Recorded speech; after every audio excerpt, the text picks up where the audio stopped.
त्रैतालाची भ्रमंती मी करतोय देवा. याच्या मुळाचे कारण काय तर दक्ष शाप होय.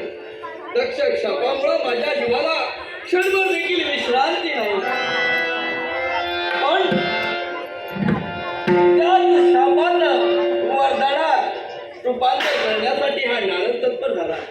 ही भ्रमंती करता करता माझ्या प्रभूचं, माझ्या हरीचं, माझ्या नारायणाचं भजन आणि माझ्या नारायणाचं भजन चिंतन करता करता आज हे संपूर्ण विश्व, हे विश्व भक्तिमय कसं होईल.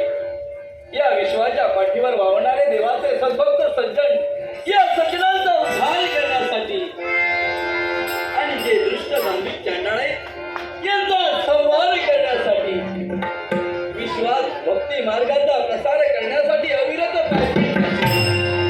पण काय देवाचं भजन, देवाचं कीर्तन करता करता बापरे